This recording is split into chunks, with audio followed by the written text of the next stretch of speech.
साधनाच्या आत्मविश्वास कसा वाढला, जिद्द चिकाटी मेहनत संघर्ष याच्यातनं तुम्ही वाटचाल करत आपल्या शिक्षण सेवेमध्ये प्रवेश केला, त्याच्या संदर्भात काय सांगू शकाल? नहीं ಅದು ಏನಾಗುತ್ತೆ ನೋಡಿ, ಯಾವುದೇ जरा आवाज मोठा. ಯಶಸ್ವಿ ಆಗಬೇಕಾದರೆ ಸಂಘರ್ಷ ಇಲ್ಲದೆ ಹೋರಾಟ ಇಲ್ಲದೆ ಯಶಸ್ವಿ ಆಗಕ್ಕೆ ಸಾಧ್ಯ ಇಲ್ಲ. ಮತ್ತು ನಾವು ನಮ್ಮ ತ್ಯಾಗ ಭಾಳ ಇಂಪಾರ್ಟೆಂಟ್. ತ್ಯಾಗ ಅಂದರೆ ನಾವು ಸ್ಯಾಕ್ರಿಫೈಸ್ ಮಾಡಲೇಬೇಕು. ಈಗ ತ್ಯಾಗ ಮತ್ತು ನಮ್ಮ ಸಮಯ ಮತ್ತು ಸಂಘರ್ಷ ಹೋರಾಟ ಇವೆಲ್ಲ ಮಾಡಿದಾಗ ಮಾತ್ರ ಒಂದು ಯಶಸ್ವಿ ಆಗಲು ಸಾಧ್ಯ. ನಮ್ಮ ಗುರಿ ಏನಿರ್ತದಲ್ಲ ಆ ಗುರಿ ಮುಟ್ಟಬೇಕಾದ್ರೆ ನಾವು ನಮ್ಮ ವಿಚಾರಗಳನ್ನು ಉತ್ತಮವಾಗಿ ಇಟ್ಕೋಬೇಕು. ಯಾರನ್ನೂ ಕೂಡ ಮನಸ್ಸು ಮುಗಿಸದೆ, ಯಾರಿಗೂ ಏನೂ ತೊಂದರೆ ಕೊಡದೆ, ನನ್ನ ಚೌಕಟ್ಟಿನಲ್ಲಿ ನಾನು ಸತತವಾಗಿ ಪರಿಶ್ರಮದಿಂದ ಏನು ಗುರಿಗೆ ಬೇಕು ಅದನ್ನು ನಾನು ನಿರೀಕ್ಷಣೆಯಂತೆ ಅದು ಬೇಕಾದಂಥ ಏನು ರೂಪರೇಷೆಗಳಿರ್ತವೆ ಅದನ್ನು ಹಾಕಿಕೊಂಡು ನಾನು ಹೋಗಬೇಕಾಗುತ್ತೆ. ಸೊ ಇಲ್ಲಿ ನನಗೆ ಬರ್ತಕ್ಕಂಥ ಅನೇಕ ತೊಂದರೆಗಳು ಏನೇ ಇದ್ದರೂ ಕೂಡ ಮತ್ತೊಬ್ಬರಿಗೆ ಅದನ್ನು ತೋರದೆ ನನ್ನ ವೈಯಕ್ತಿಕವಾಗಿ ಅಂತರಾಳದಲ್ಲಿ ಇಟ್ಕೊಂಡು ನನ್ನ ಒಂದು ಹೋರಾಟದ ಒಂದು ಫಲ ಒಂದು ಉತ್ತಮವಾದ ಈ ಸಮಾಜದಲ್ಲಿ ಒಂದು ಉತ್ತಮವಾದ ಸ್ಥಾನಕ್ಕೆ ನಾನು ಏರಲು ಸಾಧ್ಯ ಆಯಿತು ಅಂತ ನಾನು ಹೇಳ್ಬೋದು. सर, विशेष म्हणजे तुम्ही शिक्षण सेवेत प्रवेश केला, वेगवेगळ्या ठिकाणी कार्य केला, त्याच्यामध्ये पहिल्या दिवसाचा अनुभव कसा होता, त्याच्यानंतर दुर्गम भागातून सुद्धा तुम्ही काम केलेलं आहे. वेगवेगळ्या सुविधा तिथं पोचलेल्या नव्हत्या वेगवेगळ्या भागामध्ये, त्या ठिकाणी तुम्ही सेवा करण्याचा प्रयत्न केला. विद्यार्थ्यांच्याही काही समस्या आहेत त्या समजावून घेतला आणि त्याच्यावरती तुम्ही कशा पद्धतीनं कार्य करण्याचा प्रयत्न केला सर? ಇಲ್ಲ, ಅನೇಕ ಕಡೆ ನಾನು ಎಲ್ಲ ಕಡೆ ಹೋದಲ್ಲಿ ಒಂದಲ್ಲ ಒಂದು ಸಮಸ್ಯೆಗಳು ಅಥವಾ ಒಂದಲ್ಲ ಒಂದು ಚಾಲೆಂಜ್ಗಳು ಬಂದೇ ಬಂದಿದೆ. ನಾನು ಪ್ರಾಥಮಿಕವಾಗಿ ನಾವು ಈ ಮೊದಲೇ ನಮಗೆ ಹೇಳಿದಂತೆ ನನಗೆ पहिला दिवस कसा होता तुमचा? ಇಲ್ಲ, ಮೊದಲನೇ ದಿವಸ ನನಗೆ ಒಂದು ಶಾಲೆ ಅಂದರೆ ಒಂದು ದೇವಾಲಯ ಅಂತ ನನಗೊಂದು ಬರ್ತದೆ. ಅಲ್ಲಿ ಒಂದು ಸರಸ್ವತಿ ಮಂದಿರ ಅಂತ ಅನ್ನಿಸ್ತದೆ. ಆದರೆ ಎಲ್ಲೋ ಒಂದು ಕಡೆ ಕೆಲವೊಂದು ಸಲ ನಮಗೆ ಸೌಲಭ್ಯದ ಆ ಶಾಲೆಗೆ ಬೇಕಾಗಿದ್ದಾಗ ಅಥವಾ ಕೊರತೆ ಇದ್ದಾಗ ಅದಕ್ಕೆ ನಾನು ಏನು ಮಾಡಬೇಕು, ನಾನು ಪ್ರಥಮವಾಗಿ ಹೇಳಿದೆ ನಿಮಗೆ, ನನಗೆ ನಂದಿಹಳ್ಳಿಯಲ್ಲಿ ಪ್ರಥಮ ಶಾಲೆಯನ್ನು ಪಡೆದಾಗ ಅಲ್ಲಿ ನನಗೆ ಅಂಗನವಾಡಿ ಕೇಂದ್ರದಲ್ಲಿ ಕೊಡಿಸಿದ್ರು. ಕಾರಣ ಏನಂದರೆ ಅಲ್ಲಿ ಬೇರೆ ರೂಮ್ ಇಲ್ಲ. ಪ್ರಾಥಮಿಕ ಶಿಕ್ಷಣದ ಕೊಠಡಿಗಳಲ್ಲಿ ಹೈಸ್ಕೂಲ್ಗಳು ಇರ್ತಿದ್ವಿ. ನಮ್ಮ ರೈಕರ್ ಸರ್ ಗೊತ್ತಿದೆ, ನಾವೆಲ್ಲ ಶಿಕ್ಷಕರಿದ್ದಾಗ ಅಲ್ಲಿ ನಮಗೆ ಪ್ರಾಥಮಿಕ ಕೊಠಡಿಯಲ್ಲೇ ನಾನು ಎಲ್ಲಿ ಅಡುಗೆ ಮಾಡ್ತಿದ್ರಲ್ಲ ಅಲ್ಲಿ ನನ್ನ ಅಡುಗೆ ಕೇಂದ್ರವನ್ನು ಸ್ವಚ್ಛಗೊಳಿಸಿ ನನಗೆ ಅದೊಂದು ಟೇಬಲ್ ಕುರ್ಚಿ ಹಾಕಿದ್ರು ಮುಖ್ಯೋಪಾಧ್ಯಾಯ. ನಾನಂದೆ ಎಲ್ಲರೂ ಜೊತೆಗೂಡಿ ಕೂಡೋಣಪ್ಪ, ಒಂದೇ ಕೊಠಡಿ ಇದೆ, ನನಗಾಗಿ ಬೇಡ, ಯಾಕಂದರೆ ನಾವೆಲ್ಲರೂ ಕೂಡಿ ಮಾಡೋದು ಅಲ್ಲಿ ಇದ್ದಂಥ ಕೊಠಡಿಯಲ್ಲೇ ಕೂಡಬೇಕಾಗ್ತಿತ್ತು ನನಗೆ.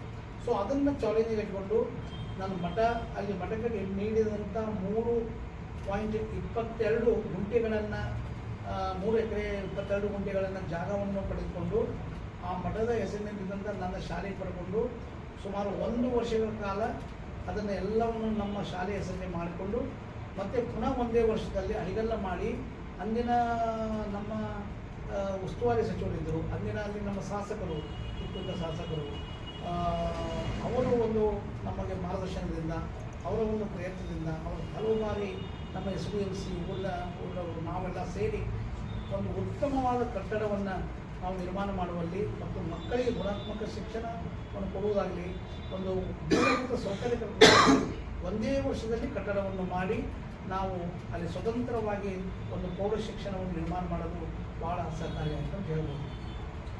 सर, हे काम करत असताना अनेक तुम्हाला अडचणी आल्या, विद्यार्थ्यांच्या समस्या, शाळा काही दुर्गम भागामध्ये शाळा नव्हत्या, त्या मंदिरामध्ये किंवा कुणाच्या कट्ट्यावरती सुद्धा सुरुवातीला भरल्या गेल्या.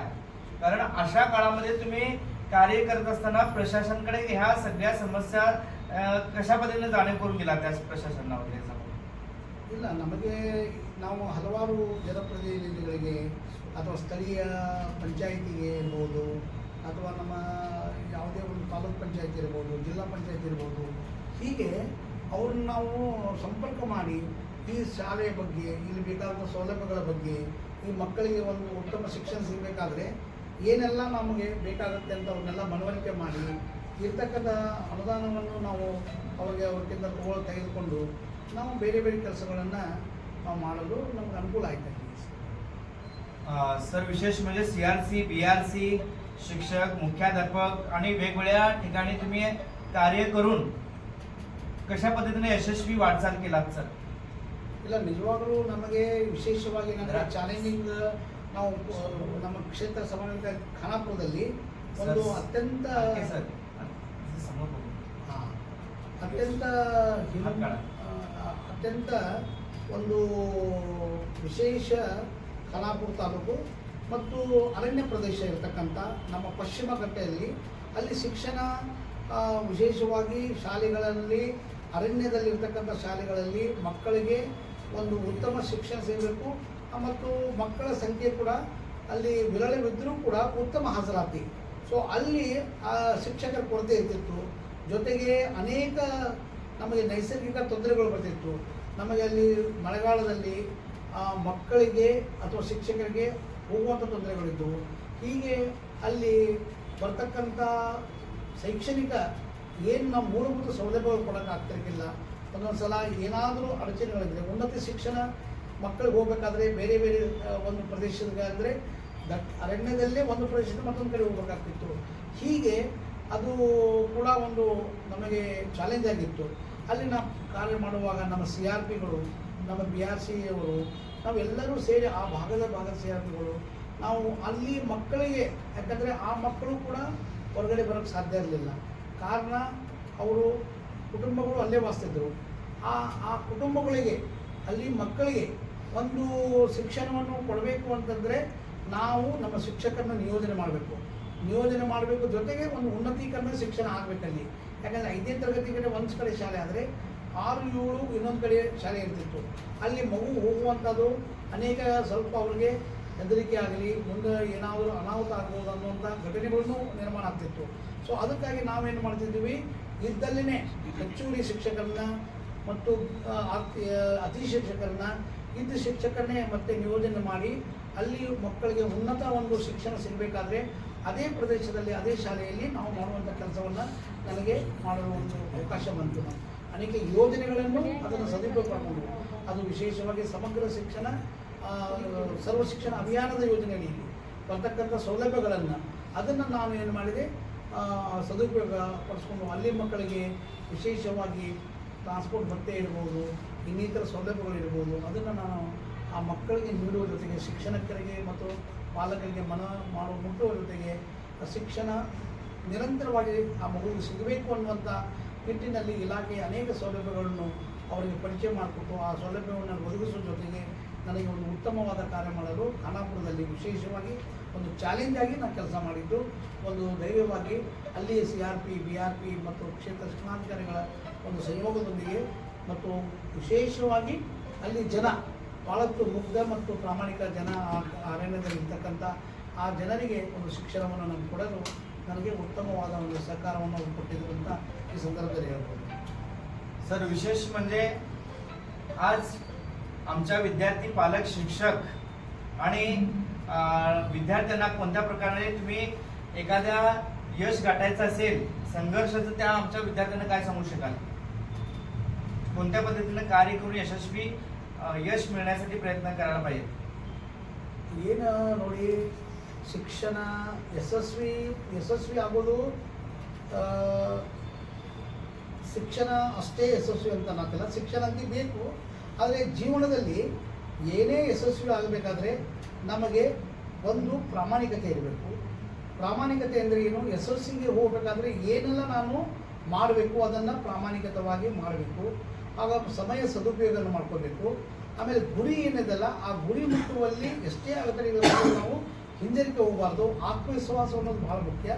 ಮತ್ತು ಸಲಹೆಗಳನ್ನು ಪಡ್ಕೊಳ್ಳೋದು, ಹಿರಿಯರ ಮಾರ್ಗದರ್ಶನ ಪಡ್ಕೊಳ್ಳೋದು, ಉತ್ತಮ ಸಂಗಡ ಅಂದರೆ ಉತ್ತಮವಾಗಿ ನಮ್ಮ ಪರಿಸರದಲ್ಲಿ ಇರ್ತಕ್ಕಂಥ ಅನೇಕ ಜನರ ಒಂದು ವಿಚಾರಗಳನ್ನು, ಅವರ ಮಾರ್ಗದರ್ಶನಗಳನ್ನು ಮತ್ತು ಅವರು ಮಾಡಿದಂಥ ಸಾಧನೆಗಳನ್ನು ನಮ್ಮ ಪ್ರೇರಣೆಯಾಗಿ ತಗೋಬೇಕು. ಅಂದಾಗ ಮಾತ್ರ ನಾವು ಏನಾದರೂ ಸಾಧ್ಯ ಮಾಡಲು ಸಾಧ್ಯ. ಅದಕ್ಕೆ ನಾನು ಈ ಸಂದರ್ಭದಲ್ಲಿ ವಿದ್ಯಾರ್ಥಿಗಳಿಗೆ, ಈಗಿನ ಪ್ರಸ್ತುತ ವಿದ್ಯಾರ್ಥಿಗಳಿಗೆ ಹೇಳುವುದಿಷ್ಟೇ, ನಾವು ನಮ್ಮ ತಂದೆ ತಾಯಿಗಳಿಗೆ ಅವರಿಗೆ ಒಂದು ಉತ್ತಮ ಅವರಿಗೆ ನಾವು ಉತ್ತಮ ಮಗಳು ಆಗೋದ್ರ ಜೊತೆಗೆ ನಾವು ಸಮಾಜದಲ್ಲಿ ಅವರ ಹೆಸರನ್ನು ತರುವಂಥದ್ದಾಗಬೇಕು. ಎಲ್ಲಿ ನಾವು ಕಲ್ತಿರ್ತೇವೆ, ಎಲ್ಲಿ ಯಾವ ಶಾಲೆಯಲ್ಲಿ ಕಲ್ತಿರ್ತೀವೋ ಆ ಶಾಲೆಯ ಕೀರ್ತಿಯನ್ನು ತರುವಂತಾಗಬೇಕು. ಸೊ ಅಲ್ಲಿ ನಮ್ಮ ಏನು ಪಾತ್ರಪ್ಪ ಅಂತಂದರೆ ಮಕ್ಕಳಿಗೆ ನಾವು ನಾವು ಮಾಡಲು ಅಥವಾ ಏನು ನಾವು ಮಾರ್ಗದರ್ಶನ ಮಾಡ್ತೀವಿ ಅನ್ನೋದನ್ನು ಭಾಳ ಇಂಪಾರ್ಟೆಂಟು. ಅದಕ್ಕಾಗಿ ಮಕ್ಕಳು ಏನು ತಗೋಬೇಕಪ್ಪ ಅಂತಂದರೆ ಉತ್ತಮವಾದ ಸಂಸ್ಕಾರವನ್ನು ತಗೊಳ್ಳೋ ಜೊತೆಗೆ ಉತ್ತಮವಾದ ಸಂಸ್ಕೃತಿ ಬಳಸೋ ಜೊತೆಗೆ ಉತ್ತಮವಾದ ಶಿಕ್ಷಣವನ್ನು ಪಡೆಯುವ ಜೊತೆಗೆ ತಮ್ಮ ವ್ಯಕ್ತಿತ್ವವನ್ನು ನಿರ್ಮಾಣ ಮಾಡಬೇಕು. ಇವತ್ತು ಹುದ್ದೆ ಮತ್ತೊಂದು ಇನ್ನೊಂದು ಸಾಧನೆ ಅಲ್ಲ, ನಮ್ಮ ಒಂದು ಮಾನವೀಯತೆಯನ್ನು ಮರೀದೆ ಮಾನವತ ವಿಚಾರಗಳನ್ನ ಇಟ್ಕೊಂಡು ಮನುಷ್ಯ ಒಬ್ಬ ಉತ್ತಮ ಮನುಷ್ಯನಾಗಲು, ಈ ಸಮಾಜದಲ್ಲಿ ಒಂದು ಉತ್ತಮ ಮಾನವನಾಗಲು, ಒಂದು ಉತ್ತಮ ಸೇವೆ ಮಾಡಲು ಅಥವಾ ತನ್ನಿಂದಾನೇ ತಾನು ಒಂದು ಉತ್ತಮವಾಗಿ ಬಾಳಲು ಈ ಒಂದು ಸಮಾಜದಲ್ಲಿ ನಾವು ಪ್ರಾಮಾಣಿಕವಾಗಿರಬೇಕು, ತ್ಯಾಗದಿಂದ ಇರಬೇಕು, ಜೊತೆಗೆ ಪರಿಶ್ರಮದಿಂದ ಇರಬೇಕು. ಅದರ ಜೊತೆಗೆ ನಾವು ನಿರಂತರ ನಮ್ಮ ಪರಿಶ್ರಮದಲ್ಲಿ ನಾವು ಸಾಗ್ತಾ ಇರಬೇಕು. ಇದು ನಮ್ಮ ಗುರಿ ಇರಬೇಕು. ಆ ಗುರಿ ಮುಟ್ಟುವರೆಗೂ ಅಥವಾ ಗುರಿ ಮುಟ್ಟಿದ ಮೇಲೂ ಕೂಡ ಅದರಿಂದ ನಾವು ಜನಕ್ಕೆ ಒಳ್ಳೆಯದಾಗಬೇಕು. ಆ ಗುರಿಯಿಂದ ನಮಗೆ ನಾವು ಅಷ್ಟೇ ಬೆಳವಣಿಗೆ ಆಗಬಾರ್ದು. ಅದರಿಂದ ನಾವು ಏನು ಪಡ್ಕೊಂಡಿದ್ದೆ ತಿರುಗಿ ಈ ಸಮಾಜಕ್ಕೆ ನೀಡುವಂಥದ್ದು ವಿದ್ಯಾರ್ಥಿಗಳು ಇದನ್ನು ಕಲ್ಕೋಬೇಕು. ಸೊ ನಾವು ಏನಾದರೂ ಇವತ್ತು ಸಾಧನೆ ಮಾಡಬೇಕಾದ್ರೆ ಆ ಸಾಧನೆಗೆ ಈ ಸಮಾಜ ಆ ಸಾಧನೆ ಎಲ್ಲಿಂದ ಪಡೆದಿದ್ದೇವೆ, ಯಾರಿಂದ ಪಡೆದಿದ್ದೇವೆ, ಯಾವ ಮುಖಾಂತರ ಪಡೆದಿದ್ದೇವೆ, ಅಲ್ಲಿ ಪುನಃ ಅಲ್ಲೇ ನಾವು ಆ ಸಮಾಜಕ್ಕೆ ತೆರಿಗೆ ಕೊಡುವಂಥದ್ದು ಉತ್ತಮ ಸಮಾಜ ನಿರ್ಮಾಣ ಮಾಡಲು ಆ ವಿದ್ಯಾರ್ಥಿಗಳು ತಮ್ಮ ವಿಚಾರಧಾರೆಗಳನ್ನು ತಮ್ಮಲ್ಲಿ ಇಟ್ಕೊಂಡು ಮುಂದೆ ಸಾಗಿದ್ದೆ ಆದರೆ ಒಂದು ಉತ್ತಮ ಅವರು ಸಾಧ್ಯ. ಅದು ಯಾವುದೇ ಕ್ಷೇತ್ರದಲ್ಲಿ ಕೆಲಸ ಮಾಡಲಿ ಅವರು, ಅದನ್ನು ಇದೇ ಕ್ಷೇತ್ರ ಅಂತಲ್ಲ, ಉತ್ತಮ ಸಮಾಜಕ್ಕೆ ಉತ್ತಮವಾದ ಒಂದು ಸಮಾಜಕ್ಕೆ ಪೂರಕವಾದ ಯಾವುದೇ ಕ್ಷೇತ್ರ, ಕೃಷಿ ಇರಲಿ ಅಥವಾ ಉದ್ಯೋಗ ಇರಲಿ ಅಥವಾ ಇನ್ನಿತರ ಯಾವುದೇ ಒಂದು ಉದ್ದಿಮೆ ಇರಲಿ, ಒಂದು ಕ್ಷೇತ್ರದಲ್ಲಿ ಕೆಲಸ ಮಾಡಬೇಕಾದ್ರೆ ಯಾವುದೇ ಒಂದು ಕೆಲಸದಲ್ಲಿ ತನ್ನಿಂದಾನೇ ತೊಡಗಿಸ್ಕೊಂಡು ಪ್ರಾಮಾಣಿಕತೆಯಿಂದ ಒಂದು ತಮ್ಮ ತ್ಯಾಗದಿಂದ ಉತ್ತಮವಾದ ಪರಿಶ್ರಮದಿಂದ ಮಾಡಿದರೆ ಈ ನಾವು ನಮ್ಮ उत्तम बदकू कಟ್ಟಲು साध्य आकती ಅಂತ ಈ संदर्भामध्ये विद्यार्थी ಹೇಳ್ಬೋದು. सर शिक्षकांनी कोणत्या पद्धतीने कार्य करण्याची प्रेरणा घेतली पाहिजे, कार्य करण्याचा हे करायला पाहिजे, कार्य कशा पद्धतीने येणाऱ्या विद्यार्थी असतील, शिक्षक असतील आणि महत्त्वाची जबाबदारी काय आणि आपलं कर्तव्य काय. ಶಿಕ್ಷಕರು ನೋಡಿ, ಇದು ಮೂಲತಃ ನಾವು ಪ್ರತಿ ಮಗು ಶಿಕ್ಷಣ ಪಡೆಯಬೇಕು. ನಮ್ಮ ಸಂವಿಧಾನ ಆಸೆಯಂತೆ ಏನು ಯಾವುದೇ ಮಗು ಶಿಕ್ಷಣದಿಂದ ವಂಚಿತ ಆಗಬಾರ್ದು. ಒಂದು ವಂಚಿತ ಆಗಬಾರ್ದಂದ್ರೆ ಪ್ರತಿ ಮಗು ಶಾಲೆಗೆ ದಾಖಲಾಗಬೇಕು, ಒಂದು ಉತ್ತಮ ಗುಣಮಟ್ಟ ಶಿಕ್ಷಣ ಸಿಗಬೇಕು. ಉತ್ತಮ ಗುಣಮಟ್ಟ ಶಿಕ್ಷಣ ಸಿಗಬೇಕಾದ್ರೆ ನಾವೆಲ್ಲರೂ ಪ್ರಾಮಾಣಿಕವಾಗಿ ಕೆಲಸ ಮಾಡಬೇಕು.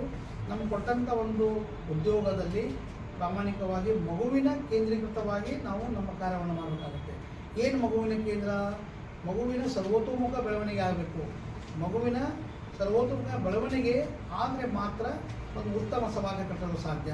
ಮಗುವನ್ನು ಸ್ವಾವಲಂಬಿ ಆಗಬೇಕು, ಸ್ವತಂತ್ರವಾಗಿ ನಿರ್ವಹಣೆ ಮಾಡಲು ಅವನಿಗೆ ನಾವು ಉತ್ತಮ ಮಾರ್ಗದರ್ಶನ ಮಾಡಬೇಕು. ಕೇವಲ ಅಭ್ಯಾಸದ ಕಡೆ ಅಥವಾ ಒಂದು ತಾನು ಏನೋ ಒಂದು ಪುಸ್ತಕದ ಕಡೆ ಕೇವಲ ಪುಸ್ತಕ ಪಠ್ಯ ಪುಸ್ತಕದ ಅಷ್ಟೇ ಅಲ್ಲ, ನಾನು ಹೇಳಿದಾಗ ಸರ್ವತೋಮುಖ ಬೆಳವಣಿಗೆ. ಶಿಕ್ಷಕರು ವಿವಿಧ ಸ್ತರಗಳಲ್ಲಿ ಆ ಮಗುವಿನ ಕೇಂದ್ರೀಕೃತವಾಗಿ ನೋಡಿಕೊಂಡು ಅವನ ವಿವಿಧ ಆಯಾಮಗಳಿಂದ ನೋಡಿಕೊಂಡು ಮಗುವಿನ ಅಭಿವೃದ್ಧಿಯನ್ನು ಮಾಡಿದ್ದೆ ಆದರೆ ಒಂದು ಪರಿಪಕ್ವ ಅವನಲ್ಲಿ ಬರ್ತದೆ. ಸೊ ಶಿಕ್ಷಕರ ಪಾತ್ರ ಇಲ್ಲಿ ಈ ಒಂದು ಉತ್ತಮ ಸಮಾಜವನ್ನು, ಮುಂದಿನ ಭವಿಷ್ಯವನ್ನು ನೀಡಲು ಅಥವಾ ಈ ಒಂದು ನಮ್ಮ ದೇಶದ ಭವಿಷ್ಯವನ್ನು ಅತ್ಯುತ್ತಮವಾಗಿ ಗಟ್ಟಿಯಾಗಲು ಏನಾದರೂ ಒಂದು ಸಾಧನೆ ಮಾಡಬೇಕಪ್ಪ ಅಂತಂದರೆ ಅದು ಮಕ್ಕಳಿಂದ ಮತ್ತು ಬರ್ತಕ್ಕಂಥ ವಿದ್ಯಾರ್ಥಿಗಳಿಂದ. ಮುಂದೆ ಈ ವಿದ್ಯಾರ್ಥಿಗಳು ಮುಂದಿನ ಒಂದು ಸಮಾಜವನ್ನು ಅಥವಾ ಬರ್ತಕ್ಕಂಥ ಸಮಾಜವನ್ನು ಗಟ್ಟಿ ಮಾಡುವುದಾಗಲಿ, ಒಂದು ಉತ್ತಮ ನಾಯಕ ಮಾಡುವುದಾಗಲಿ ಶಿಕ್ಷಕರ ಪಾತ್ರ ಬಹಳ ದೊಡ್ಡದು. ಅದಕ್ಕಾಗಿ ಶಿಕ್ಷಕರು ಅತ್ಯಂತ ಪ್ರಾಮಾಣಿಕವಾಗಿ ಇರತಕ್ಕಂಥ ತಮ್ಮ ಸೇವಾವಧಿಯಲ್ಲಿ ತಮ್ಮ ಕೊಟ್ಟಂಥ ಅವಧಿಗಳಲ್ಲಿ ತಾವು ತಮ್ಮನ್ನು ತಾವು ತೋರಿಸ್ಕೊಂಡು ಒಂದು ಶ್ರದ್ಧೆಯಿಂದ ದೇಶಭಕ್ತಿಯನ್ನು ಮೂಡಿಸುವ ಜೊತೆಗೆ ತಾವು ಕೂಡ ಪ್ರಾಮಾಣಿಕವಾಗಿ ಆ ವಿದ್ಯಾರ್ಥಿಗಳಿಗೆ ಒಂದು ವಿದ್ಯಾರ್ಜನೆಯನ್ನು ಮಾಡಿದ್ದೇ ಆಗಲಿ, ಶಿಸ್ತು ಸಂಯಮ ಒಂದು ಸಮಯ ಪಾಲನೆ ಆ ಮಕ್ಕಳಿಗೆ ಮಾಡುವುದೇ ಆಗಲಿ ಮಗುವಿನ ಒಂದು ಉತ್ತಮ ಬದುಕು ಜೊತೆಗೆ ಒಂದು ಸಮಾಜದ ಉತ್ತಮ ಬದುಕು ಒಂದು ಶ್ರೇಷ್ಠ ಬದುಕು ಆಗುತ್ತೆ ಅಂತ ಈ ಸಂದರ್ಭದಲ್ಲಿ ಹೇಳಬಹುದು. ಶಿಕ್ಷಕರ ಪಾತ್ರ ಇಲ್ಲಿ ಬಹಳ ದೊಡ್ಡದಾಗಿದೆ. सर, आज निवृत्तीचा क्षण तुमच्या आज जवळ आलेला आहे. जवळपास उद्या परवा तुम्ही निवृत्त होतात. तर या संदर्भात तुम्ही काय सांगू शकाल आणि तुमच्या कार्याची पोचपावती कशी आहे? मागे वळून पाहताना कोणता क्षण तुम्हाला सर्वात अभिमानाचा वाटतो? सर, ನೋಡಿ ಭಾಳ ಇಲ್ಲಿ ಸುಮಾರು ನಾನು 28 ವರ್ಷಗಳ ಸೇವೆ ಆಯಿತು.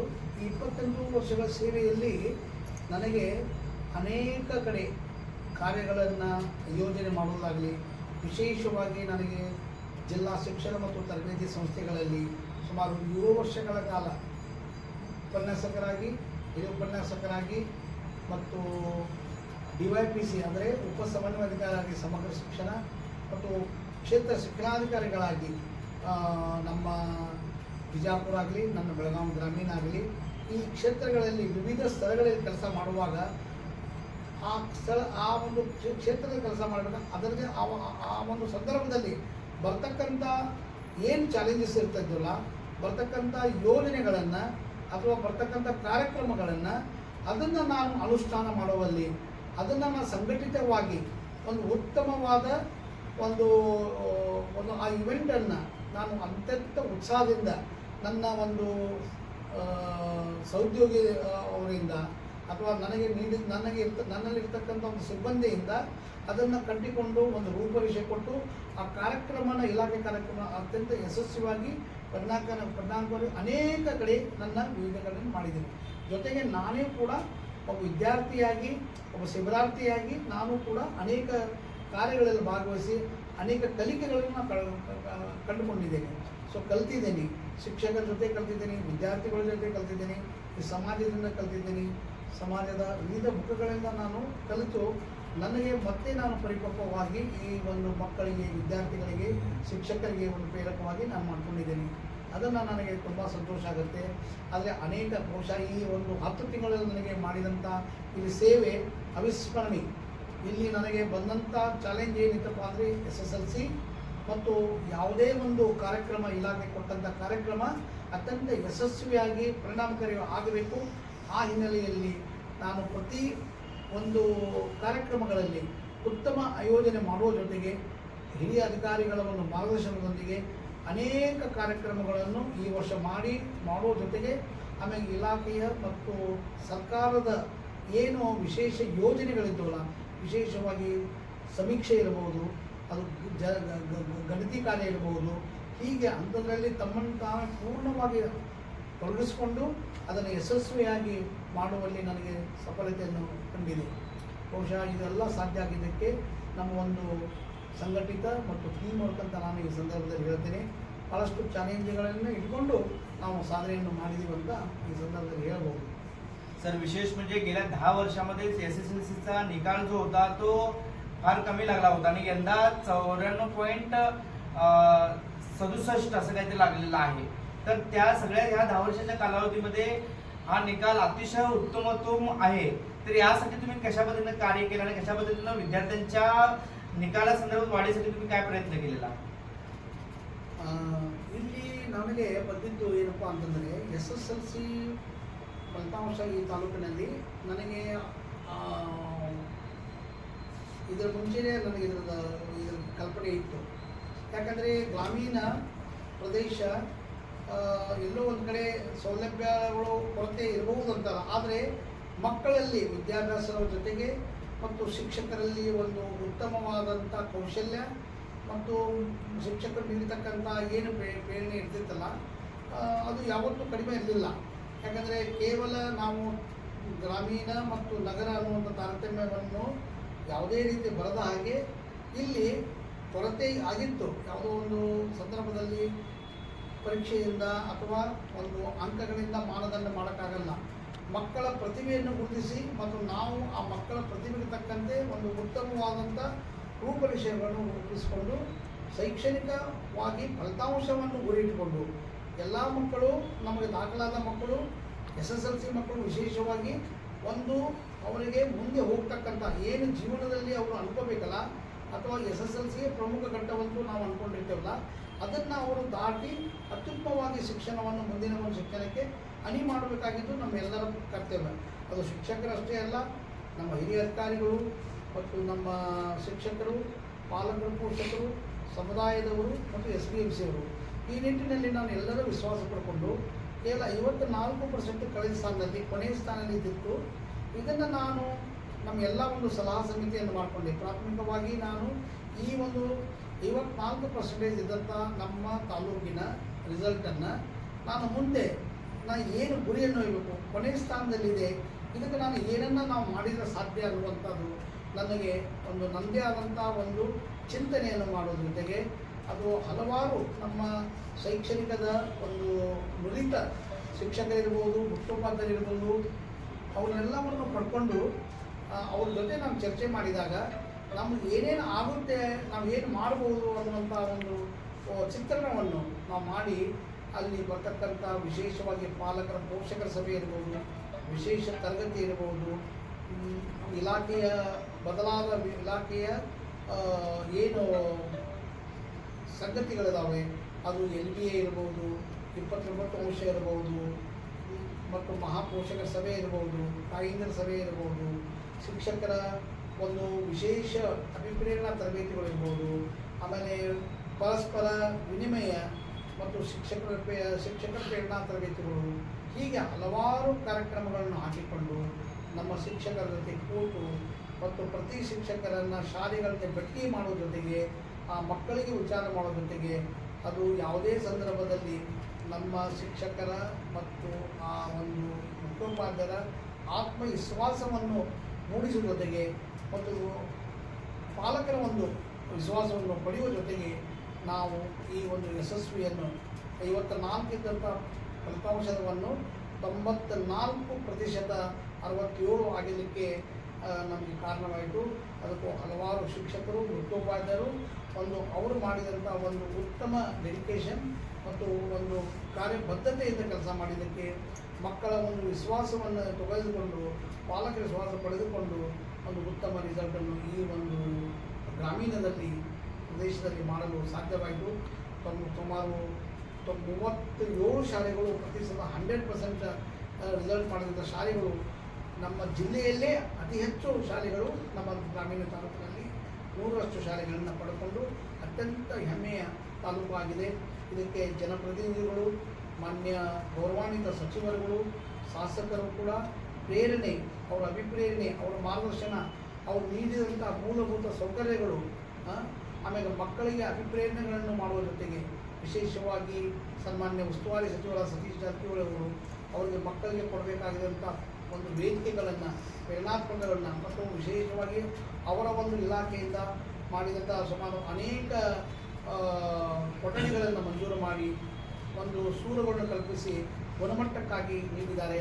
ಅದರ ಜೊತೆಗೆ ನಮ್ಮ ಶ್ರೀಮತಿ ಲಕ್ಷ್ಮೀತಾ ಹೆಬ್ಬಾಳ್ಕರ್ ಮೇಡಮ್ ಅವರು ಅವರ ಒಂದು ಪ್ರೇರಣೆಯಿಂದ ಅವರು ಕೂಡ ಮೂಲಭೂತ ಸೌಕರ್ಯಕ್ಕಾಗಿ KPC ಶಾಲೆಗಳು ಮಾಡುವ ಜೊತೆಗೆ ಅನೇಕ ಕಾರ್ಯಕ್ರಮಗಳನ್ನು ಕೊಡುವ ಜೊತೆಗೆ ಮಕ್ಕಳ ಅಭಿಪ್ರೇರಣಾ ಕಾರ್ಯಕ್ರಮದ ಜೊತೆಗೆ ತಮ್ಮ ಫೌಂಡೇಶನ್ದಿಂದ ಉತ್ತಮವಾದ ಪ್ರಶಸ್ತಿಗಳನ್ನು ನೀಡುವ ಜೊತೆಗೆ ಮತ್ತು SSLCಯಲ್ಲಿ ಪ್ರಥಮ ಬಂದಂಥ ಮಕ್ಕಳಿಗೆ ಪ್ರೇರಣಾತ್ಮಕವಾದ ಒಂದು ವಿಶೇಷ ಕಾರ್ಯಕ್ರಮಗಳನ್ನು ಹಮ್ಮಿಕೊಂಡು ಆ ಮಕ್ಕಳ ಒಂದು ಉತ್ಸಾಹವನ್ನು ತುಂಬುವ ಜೊತೆಗೆ ಶಿಕ್ಷಕರಿಗೆ ಮತ್ತು ಪಾಲಕರಿಗೆ ಒಂದು ಸಭೆಯಲ್ಲಿ ಭಾಗವಹಿಸಿ ಶಿಕ್ಷಣಕ್ಕೆ ಮಹತ್ವವನ್ನು ಈ ಇಬ್ಬರು ಮಹಿಳೆಯರು ಅವ್ರ ಜೊತೆಗೆ ಶಾಸಕರು ತಮ್ಮ ಕ್ಷೇತ್ರದಲ್ಲಿ ಆ ಬರತಕ್ಕಂಥ ಶಿಕ್ಷಣದಲ್ಲಿ ಏನು ನೀಡಬೇಕಂತೇಳಿ ಅವರು ಗುಣಮಟ್ಟ ಶಿಕ್ಷಣ ಒಂದು ಉತ್ತಮ ರಿಸಲ್ಟು ಆಗಬೇಕು ಅನ್ನುವಂಥ ನಮಗೆ ಮಾರ್ಗದರ್ಶನ ಮಾಡಿದ್ದೇ ಒಂದು ಪ್ರೇರಕವಾಗಿದೆ. ಆ ಹಿನ್ನೆಲೆಯಲ್ಲಿ ಇವತ್ತು ಯಶಸ್ವಿ ಆಗಲಿಕ್ಕೆ ಇವರೆಲ್ಲರ ಒಂದು ನಮ್ಮ मार्गदर्शन ಇವರೆಲ್ಲರ प्रेरणे ಮತ್ತು ನಮಗೆ कारणीभूत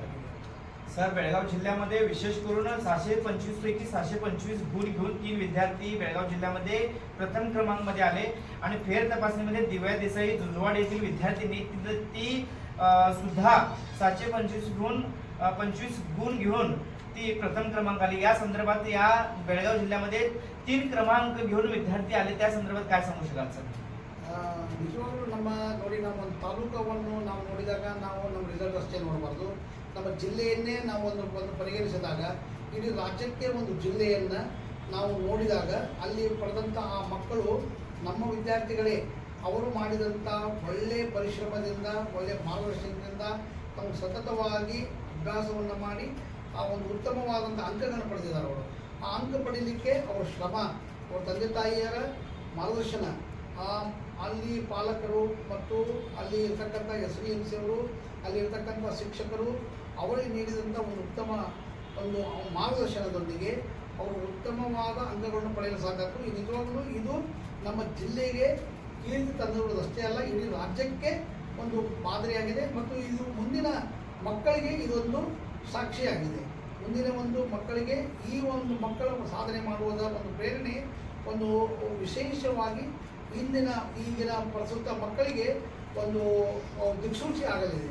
ಸೊ ಆ ನಿಟ್ಟಿನಲ್ಲಿ ಇದೊಂದು ನಿಜವಾಗಲೂ ಅತ್ಯುತ್ತಮವಾದ ಈ ಮಕ್ಕಳ ಪಡೆದಂಥ ಅಂಕಗಳು, ಈ ಮಕ್ಕಳ ಪಡೆದಂಥ ಪ್ರಥಮ ಸ್ಥಾನದಲ್ಲಿ ಏನು ಟೋಟಲ್ ತೊಗೊಂಡಿದ್ದಕ್ಕೆ ಅದು ಪ್ರಶಂಸನೆ ಮತ್ತು ಅತ್ಯಂತ ಸಾಂಗ್ಲಿನ ಅತ್ಯಂತ ಒಂದು ಏನಂತೀವಿ ನೀವು ನಮ್ಮ ಜಿಲ್ಲೆಗೆ ಒಂದು ಕೀರ್ತಿ, ಒಂದು ಕಳಸ ಕೊಟ್ಟಂತಾಗಿದೆ. सो ही ಒಂದು फलितांशದಿಂದ धन्यवाद सर. विशेष करून आज आमच्या सोबत असलेले प्रकट मुलाखत RK अंजने साहेब BO म्हणून जे कार्यकाळ सांभाळला, आधी शेवटच्या काळामध्ये तुम्हाला BO म्हणून कार्य करण्यासाठी किती काळ मिळाला, तुम्ही किती शाळांना व्हिजिट दिली आणि काय समस्या जाणून घेतला सर? ನಿಜವಾಗ್ಲೂ ಬಹಳ ಇದೊಂದು ನನಗೆ ಚಾಲೆಂಜಿಂಗ್ ಆಗಿತ್ತು. ಯಾಕಂದರೆ ನನಗೆ ಅವಧಿ ಬಹಳ ಕಡಿಮೆ ಇತ್ತು. ಇಲ್ಲಿ ಕೇವಲ 10 ತಿಂಗಳು ಮಾತ್ರ ನನಗೆ ಅವಧಿ ಇತ್ತು. ನಾನು ಆಗಸ್ಟ್ದಲ್ಲಿ 1 ಆಗಸ್ಟಿಗೆ ಜಾಯ್ನ್ ಆಗಿದ್ದೆ. ಆದರೆ ನನ್ನ ಟಾರ್ಗೆಟ್ ಏನಾಗಿತ್ತಪ್ಪ ಅಂತಂದರೆ ಕೆಲವು ನಾವು 2-3 ಗುರಿಗಳನ್ನು ಇಟ್ಟುಕೊಂಡು ಇಲ್ಲಿ ನಾನು ಈ ಕೆಲಸವನ್ನು ಪ್ರಾರಂಭ ಮಾಡಿದ್ದೆ. ಒಂದನೇದು ಈ ರಿಸಲ್ಟನ್ನು, ಅದರ ಜೊತೆಗೆ ಪ್ರತಿ ಶಾಲೆಗಳನ್ನು ಮಕ್ಕಳ ಶಾಲೆಗೆ ಸಂದರ್ಶನ ನೀಡಿ, ಶಿಕ್ಷಕರ ಜೊತೆ ಸಂವಾದ ಮಾಡಿ, ಮುಖ್ಯೋಪಾಧ್ಯಾಯರ ಒಂದು ಸಲಹಾತ್ಮಕವಾಗಿ ಪಡ್ಕೊಂಡು, ಅಲ್ಲಿ ಶಾಲೆಯ ವಾತಾವರಣ, SDMC ಪಾಲಕರು, ಪೋಷಕರು ಪಡ್ಕೊಂಡು ನಾನು ಹೋಗಬೇಕಂತ ನನಗೆ ಸಿಕ್ಕಂಥ ಅವಧಿಯಲ್ಲಿ ಪ್ರತಿ ದಿನ ನಾನು ಇಲ್ಲಿಯವರೆಗೆ ಈ 10 ತಿಂಗಳ ಕಾಲ ಒಂದು ದಿನವೂ ರಜೆ ಹಾಕಿದೆ. ಪ್ರತಿ ಶನಿವಾರವೂ ರವಿವಾರವೂ ಕೂಡ ಈ ಒಂದು ಶೈಕ್ಷಣಿಕವಾಗಿ ನಾನು ಕೆಲಸ ಮಾಡಿದ್ದೀನಿ. ಯಾವುದೇ ಒಂದು ಕಾರ್ಯಕ್ರಮ ಅದು ಇರ್ಬೋದು, ಅದು ಶೈಕ್ಷಣಿಕ ಕಾರ್ಯಕ್ರಮ ಇರ್ಬೋದು, ಸಾರ್ವಜನಿಕ ಕಾರ್ಯಕ್ರಮ ಇದ್ದರೂ ಶೈಕ್ಷಣಿಕವಾಗಿ ಇರ್ತಿತ್ತು, ಮಕ್ಕಳ ಕಾರ್ಯಕ್ರಮ ಇರ್ತಿತ್ತು. ಹೀಗೆ ರಜೆ ಇದ್ದರೂ ಕೂಡ ನನಗೆ ಶೈಕ್ಷಣಿಕವಾಗಿ ಸಿಗತಕ್ಕಂಥ, ಯಾಕಂದ್ರೆ ನನಗೆ ಗೊತ್ತಿತ್ತು ನನಗೆ ಅವಕಾಶ ಮುಂದೆ ನನಗೆ ಸಿಗಲ್ಲ. ಅದು ಸಿಕ್ಕರೂ ಕೂಡ ನನಗಿದ್ದ ಅವಕಾಶದಲ್ಲಿ ನಾನು ಏನಾದರೂ ಮಾಡಬೇಕು, ಆ ದಿಶೆಯಲ್ಲಿ ನನ್ನದೇ ಆದಂಥ ಒಂದು ಗುರಿಯನ್ನು ಇಟ್ಕೊಂಡು, ನನ್ನದೇ ಆದಂಥ ಒಂದು ವಿಷನ್ ಇಟ್ಕೊಂಡು, ನನಗೆ ಸಿಕ್ಕಂಥ ಅವಕಾಶಗಳನ್ನು ನನಗೆ ಎಲ್ಲವನ್ನು ಪ್ರಶಸ್ತವಾಗಿ ಇರ್ತಕ್ಕಂಥ 114 ಶಾಲೆಗಳು ಏನಿದಾವಲ್ಲ, ನಾನು ಸುಮಾರು ಇದರಲ್ಲಿ ನಾನು 95% ಶಾಲೆಗಳನ್ನು ನನಗೆ ಈ ಸಂದರ್ಭದಲ್ಲಿ ಸಂದರ್ಶನ ಮಾಡಲು ಅವಕಾಶ ಇದೆ. ಕೆಲವು ಶಾಲೆಗಳು ನನಗೆ ಸಂದರ್ಶನ ಮಾಡೋಕ್ಕಾಗಿಲ್ಲ. ಬಟ್ ಆದರೆ ಪ್ರತಿ ಸಲ ನಾನು ಗೂಗಲ್ ಮೀಟಿಂಗ್ ಮಾಡೋದಾಗಲಿ ಅಥವಾ ನಾನು ಸಮಕ್ಷಮ ಮೀಟಿಂಗ್ ಮಾಡೋದಾಗಲಿ, ಸಭೆಗಳನ್ನು ನಡೆಸುವುದಾಗಲಿ, ನಾನು ಅಲ್ಲಿ ಅವರನ್ನು ಪ್ರೇರಣಾತ್ಮಕ ಮಾಡುವ ಜೊತೆಗೆ ಅಲ್ಲಿ ಅವ್ರ ಸಲಹೆಗಳನ್ನು ಪಡ್ಕೊಂಡು, ನನ್ನ ಸಲಹೆಗಳನ್ನು ಪಡ್ಕೊಂಡು ಒಂದು ಉತ್ತಮವಾದಂಥ ನನಗೆ ಒಂದು ಚಾಲೆಂಜ್ ಆಗಿ ನನಗೆ ಈ ಒಂದು ಇದು ಮಾಡೋದು ಸಂದರ್ಶನ ಅಂತ ಸಾಕಷ್ಟು ಶಾಲೆಗಳಿಗೆ ಮಾಡೋಕ್ಕೆ ಸಿಕ್ತು. ನಾನು ಹೇಳಿದ ನಿಮಗೆ 95% ಶಾಲೆಗಳನ್ನ ನಾನು ಮಾಡಿದೆ. ಯಾಕಂದರೆ ಬೆಳಗಿನ ಅವಧಿಯಲ್ಲಿ ಪ್ರಪ್ರಥಮವಾಗಿ ನಾನು ಶಾಲೆಗೆ ಹೋಗ್ತಿದ್ದೆ. ಏನಾದರೂ ಸಭೆಗಳಲ್ಲಿದ್ದಾಗ, ಹಿರಿಯ ಅಧಿಕಾರಿಗಳ ಸಭೆ ಕರೆದಾಗ, ಅಥವಾ ಯಾವುದಾದ್ರೂ ಒಂದು ಅಥವಾ ಗೂಗಲ್ ಮೀಟ್ ಇದ್ರೂ ಕೂಡ ನಾನು ಗೂಗಲ್ ಮೀಟಿಂಗ್ನಲ್ಲಿ ಇಟ್ಕೊಂಡೇ ಸಂದರ್ಶನಗಳನ್ನು ಮಾಡ್ತಾ ಇದ್ದೆ. ಸೊ ಹೀಗೆ ಮಕ್ಕಳ ಒಂದು ಅಭಿಪ್ರೇರಣೆ, ಮಕ್ಕಳಿಗೆ ಒಂದು ಮೋಟಿವೇಶನ್ ಮಾಡುವ ಜೊತೆಗೆ ಅದು ವಿಶೇಷವಾಗಿ ಚಾಲೆಂಜಿಂಗ್ ನಮಗೆ ವಿವಿಧ ಮಾಧ್ಯಮಗಳ ಶಾಲೆಗಳಲ್ಲಿ ಗ್ರಾಮೀಣದಲ್ಲಿರೋದ್ರಿಂದ ಕನ್ನಡ, ಮರಾಠಿ ಮತ್ತು ಉರ್ದು, ಇಂಗ್ಲೀಷ್ ಹೀಗೆ 4 ಮಾಧ್ಯಮದ ಶಾಲೆಗಳಿಗೆ ಅನೇಕ ಶಾಲೆಗಳು ಹೋಗಿ ಆ ಮಕ್ಕಳಿಗೆ ಒಂದು ಸೂಕ್ತ ಮಾರ್ಗದರ್ಶನ ನೀಡುವ ಜೊತೆಗೆ, ಶಿಕ್ಷಕರ ಜೊತೆ ಸಮಾಲೋಚನೆ ಮಾಡುವ ಜೊತೆಗೆ, ಮುಖ್ಯೋಪಾಧ್ಯಾಯರೊಂದಿಗೆ ಒಂದು ಸಂವಾದ ಮಾಡುವ ಜೊತೆಗೆ, ಒಂದು ಉತ್ತಮ ಶಾಲೆಗೆ, ಉತ್ತಮ ಫಲಿತಾಂಶಕ್ಕೆ ನಾವು ಏನೇನು ಮಾಡೋಕ್ಕೆ ಸಾಧ್ಯ ಇದೆ ಅಂತ ಅದನ್ನು ನಾವು ಯಾವುದೇ ವೇಳೆಯನ್ನು ನಾವು ಪರಿಗಣಿಸದೆ ಇದ್ದಂಥ ವೇಳೆಯಲ್ಲಿ ಸಿಕ್ಕಂಥ ಒಂದು ಅವಕಾಶದಲ್ಲಿ ನಾನು ಸದುಪಯೋಗಪಡಿಸಿಕೊಂಡು ನಾನು ಕೆಲಸ ಮಾಡಿದ್ದೀನಿ. खूप खूप धन्यवाद. माध्यमातून आम्ही तुमच्यापर्यंत एक अधिकारी कमी वेळेत जो कालावधी 10 महिने मिळाला, पण 95 ते 96% त्यांनी काम केलेलं आहे. प्रत्येक शाळेला व्हिजिट दिलेलं आहे, तिथल्या समस्या आणि तिथला वस्तुस्थिती समजून घेणारा हा पहिला अधिकारी असे म्हणावा लागेल. आणि विशेष करून त्यांच्या ज्या विचार आहेत त्या अशा विचारातून एखादा नवीन विद्यार्थी, पालक, शिक्षक आणि नवीन एखादा अधिकारी निर्माण होण्याची ताकद या सरांच्या मध्ये आहे. आणि अशाच प्रकारचे नवनवीन अधिकाऱ्यांना आपण भेटू, नवनवीन विचार घेऊन येऊ, अशा माध्यमातून नवीन ज्ञान साधनाच्या मीडिया माध्यमातून नवीन अशा अधिकाऱ्यांचे विचार आपण ऐकूयात पुन्हा. या वेळेला खरंच या विशेष करून सरांच्या सानिध्यामध्ये 2 दशकापासून आम्ही त्यांच्या सानिध्यात कार्य करता आलं. एक अधिकारी म्हणून त्यांनी कार्य आम्हाला आदेश देत होते, ते कार्य करता करता विशिष्ट असं आम्हाला वेगळ्या पद्धतीचं शैक्षणिक सरकार शासन नियमित जे कार्य आहे ते कार्य शिकता आलं, वाढता आलं आणि त्याच्यामध्ये नवीन काही सुधारणा सुद्धा करण्याचा प्रयत्न आम्हाला करता आला. आणि त्याच्यातूनच नवी दिशा, नवीन प्रेरणा सुद्धा सरांच्याकडून मिळते. आणि अशाच पद्धतीनं सरांचं पुढील आयुष्य, कारण आज 29 मे 2026 रोजी आज मी मुलाखत घेत आहोत. उद्या शनिवार, परवा दिवशी रविवार आणि रविवारी 31 मे 2026 रोजी ते निवृत्त होत आहेत. आणि या निवृत्तीच्या पूर्वसंध्येला आम्ही त्यांची पूर्वार्धामध्ये विशिष्ट अशी मुलाखत घेतली आणि चांगल्या पद्धतीने त्यांनी विचार मांडले. दोन विशिष्ट म्हणजे त्यांचं कार्य, अशा त्यांच्या कार्यातून नवीन एखादा शिक्षक, एखादा अधिकारी बनावा हाच दृष्टिकोन ठेवून ज्ञान साधना मीडियाच्या माध्यमातून कोणत्याही भाषेमध्ये सर्व भाषिकांच्या मधले विचार आम्ही घेण्याचा प्रयत्न करत होतो आणि समाजाला देण्याचा प्रयत्न करत होतो. हा समाज निर्मितीचं काम शिक्षक करत असतो आणि हेच कार्य आम्ही करण्याचा प्रयत्न करूयात. एखादा चांगला माणूस बनण्याचं सुद्धा त्यांनी सांगितलं, ते माणूस बनण्याचा सुद्धा प्रयत्न करूया सर. आणि या प्रसंगी ज्ञान साधनाला विचार मांडला सर. अंजने सर, खरंच विशिष्ट असं तुम्ही आपले विचार प्रकट मांडलात, त्याबद्दल ज्ञान साधनाच्या वतीनं खूप खूप आभारी मी व्यक्त करतोय. आणि